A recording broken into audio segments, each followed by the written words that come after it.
Continuing our series running all of the Trex Arms drills, today I'm going to be running the 50-meter marksmanship drill with my 16-inch AR-15. This is a Zion 15 5.56, nothing special. It's got a Razor 1 to 10 on the top, D-ball, D2 on the front, cloud defensive rain on the side here. But what I want to do is show you guys this drill as well, and it's set up exactly the same as the 50-round carbine drill. We've got 3 of the redacted D-zone targets downrange now at 50 yards.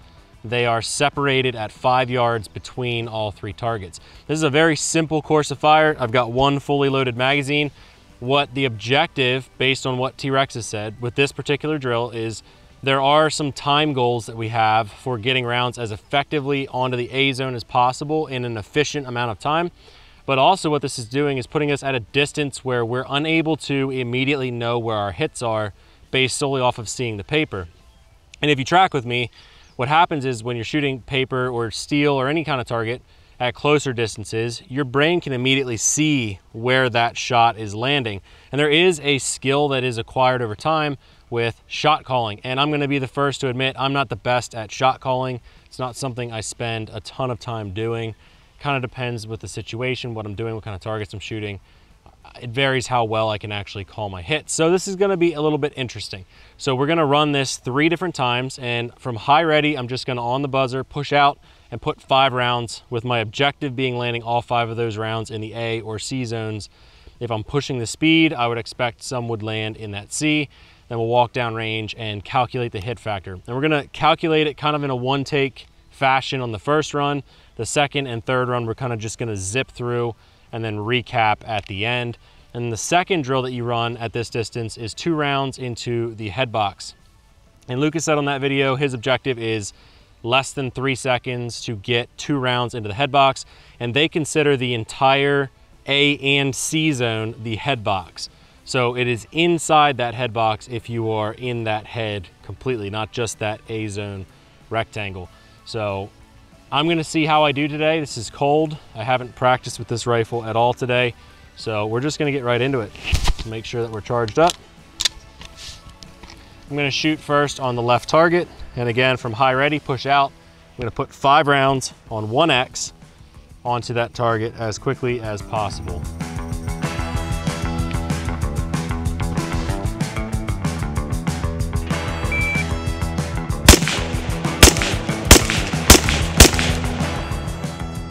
All right, that was a 4.09. We're gonna check that time. Now, as far as calling my hits, I would say that I have definitely one that felt like it was up in the upper right shoulder. If I had to guess, I'd have 1 in a high C. I would have 3 in the, or 2 into the A zone and 2 more into the C zone. So again, that time is 4.09. We're gonna go down range and calculate that hit factor. Okay, so like I said, guys, that first run, we have a 4.09. So now I felt that when my gun was rising, I had broken a shot high right. My guess in my head was that I would have landed that shot about here. That was this round here. I said that I thought I had 2 other rounds or 3 rounds in the A zone. So I do have 3 rounds in the A zone, 2 C's. So I did get it right. I didn't get the order of those shots 100% correct, but we have essentially 3 A zone. We have 2 C zone. So the A's are worth 5 points and the C zone is worth 3 points. I don't have any misses. I don't have any deltas. So we've got 15 plus 6. So we've got 21 points. So what you would do is take those 21 points divided by 21 divided by 4.09, and that's a hit factor of 5.13. Let's go do it 2 more times. Okay, so that wasn't bad. We did that on 1X. This time I'm going to adjust it to about 4X magnification. We're gonna see how that affects my shot calling, but also my time and my marksmanship. So we will do high ready again. We're gonna keep that consistent for all of these runs. On the beat.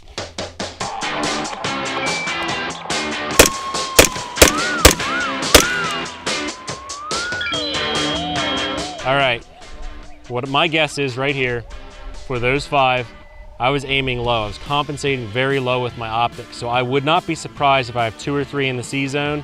Maybe one of the C zones felt like I pulled it a little bit left with the dot. Either way, I believe that that group is gonna favor a little bit to the left. Now that time was a 3.53. So I'm gonna write that on my hand here, 3.53. And I'm gonna run this at a higher magnification yet, and we're gonna see how the performance is.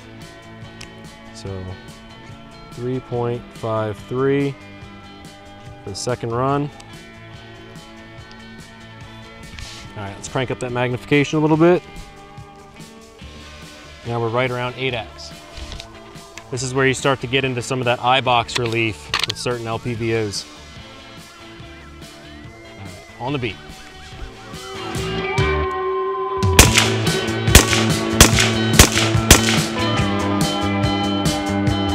All right, definitely one in the high left shoulder for sure. I felt that. The other ones felt decent. So I would guess I probably have 2 C zones in that one. I definitely have a handful of A's, possibly a high left C zone. And that time was a 4.07. Okay, this time was the 3.53. And like I said, I knew I was favoring down. I could feel that that optic, every time that that recoil would come back down, I could see that I was breaking the shot below the A marking here. So I knew I was gonna hit low. I have 3 in the Alpha, 2 Charlies. So same score as last time, but I have a faster run. So we have 21 points divided by 3.53. It's a hit factor of 5.94.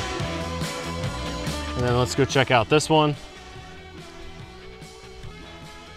And like I said, I definitely felt off to the left on this group. This is just very sloppy. I'm not very happy with that delta. This was very rushed.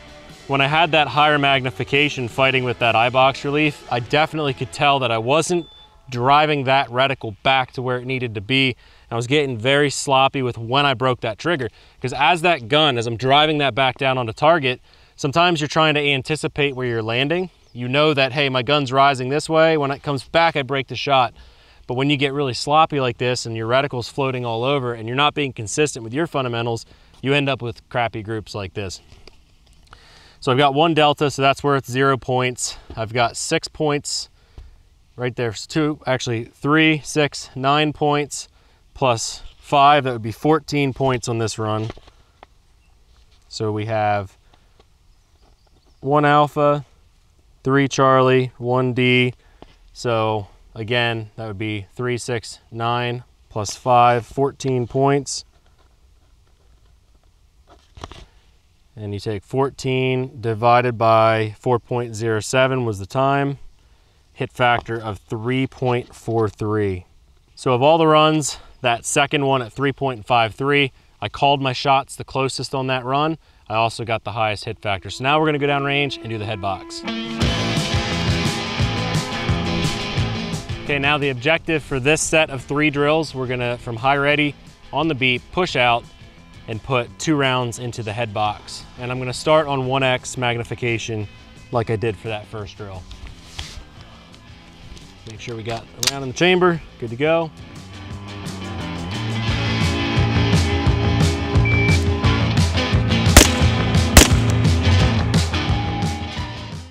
All right. Now, that was a 2.53. We'll see how that looks on paper. All right, so my prediction for that round was that I had 1 high, either right in the A box or a little high, and 1 lower than the A box. And that is correct. If you guys see, I definitely felt like that second shot was good, and I landed that right in the box. First shot, again, my dot just kind of came in low, and I knew that I broke that low. Now technically, let's see if that's in the score zone. Technically that would be in. So I do have a successful hit in that box at 2.53 seconds.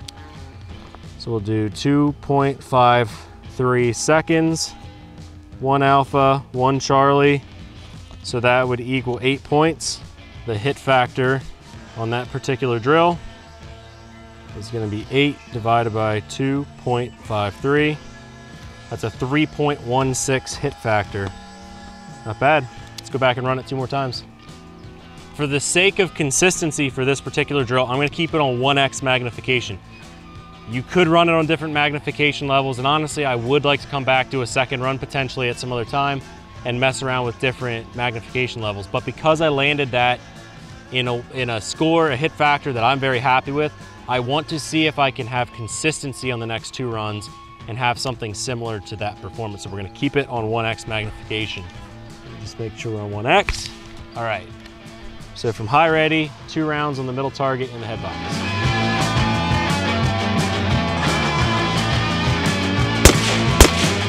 All right, definitely 1 miss off to the right, and I felt like I had a decent hit in the center on that one, so I'm sure I have a mic on that one. That was a 2.51. 2.51. Let me actually just write that on my hand again.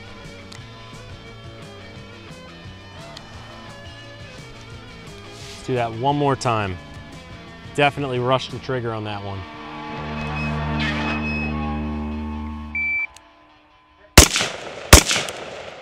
Again, I think I have a mic off to the right side. So I feel myself driving that reticle down, but at this distance, I'm feeling it drift, and I'm breaking that shot right as my reticle drifts off target. So we're gonna go down range and check that out. That would have been a phenomenal time. It would have been 2.19 seconds.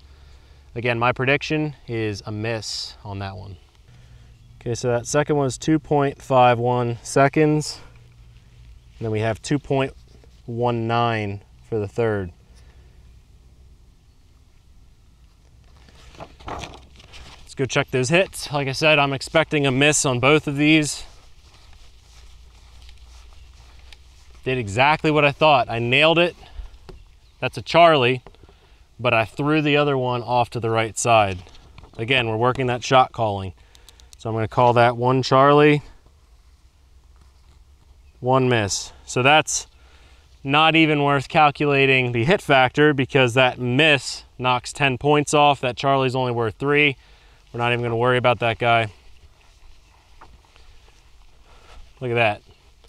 Same thing, broke the edge of the paper. Now I did hit low there, so this a similar thing. Now that 2.19 would have been epic. If I could have dialed that into an A, even an A and a Charlie, I would have been very happy with that run. But we've got 1 Charlie and 1 miss. So I think what I would want to do at this point is probably spend a little bit more time on the 1x magnification and see if I can work on those fundamentals, dial it in to where this is consistent. Because what I don't want to do is have a run like that first one where I'm really happy with it, and then ultimately I can't replicate that time and time again. I want to be able to show up and have a consistency in the performance of my shooting. Now, I'm not unhappy with the initial 5 rounds that we put into the A zones. I think that I definitely could have done better, especially on this third target. The second run, I'm very happy with how I performed on that, so I can't complain. So my objective, I think, with the times, what I would look at as my standard is, could I do the headshot in 3 seconds, say 2.5 to 3 seconds. If I could do that consistently, where I'm always landing in either an Alpha or a Charlie, I'd be very happy with that. And if I could get my time for the 5 rounds in the A zone down to about 3 to 3.5 seconds, I think that I would be ecstatic about that. So guys, this is one of the standards drills from Trex Arms. You can get the scorecard on their website. The targets, as I've said in all the previous videos, is a partnership between us and Trex Arms. So if you want to get these cardboard targets for your training, we'll put a link down in the description. You can go right over to their website. And if you need a target base for your cardboard targets, you can purchase that on their website as well. If you guys are looking for shot timers or other gears, we do have that on our website as well. All the links for everything that is applicable will be in the description below. And guys, if you have any questions about the drill, if you have any other drills you would like to see us run, or any other questions about anything that we do at all, leave us a comment below or hit up our website. You can get the contact form on our website, and that's a great way to reach out to us. Guys, we appreciate you for tuning in. Like, subscribe. We'll catch you guys in the next video.